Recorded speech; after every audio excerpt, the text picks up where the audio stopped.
Hi guys, আজকে আবার আমার খাওয়া দাওয়ার রুটিন নিয়ে চলে এলাম। সকালে ব্রেকফাস্টে খেয়েছি দোকান থেকে কিনে আনা এই ঝোল ঝোল আলুর দম, আর তার সাথে দু মুঠো জাস্ট মুড়ি।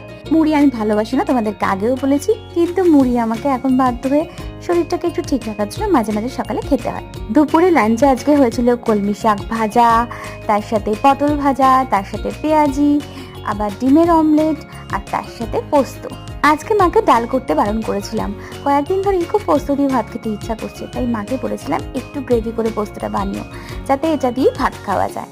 আর দুপুরবেলা খাওয়া দাওয়ার শেষে কিন্তু অবশ্যই ছিল আমের টক। সন্ধ্যাবেলা অফিসে নিউ আমর থেকে আনিয়ে খেয়েছি চিজ কর্ন রোল, আর তার সাথে পেস্ট্রি একটা। তো চিজ কর্ন রোলটা ফার্স্ট টাইম খেলাম, ভীষণ টেস্টি ছিল, ভেতরটা পুরো চিজি ছিল। আর তার সাথে খেয়েছি কেসার ডিলাইট। এই ফ্লেভারটা যারা যারা টেস্ট করনি অবশ্যই টেস্ট করে দেখো, ভীষণ ভালো। ডিনারে ছিল ওটসের রুটি, সাদা আলুর চচ্চড়ি, ডিমের অমলেট আর ভাজা।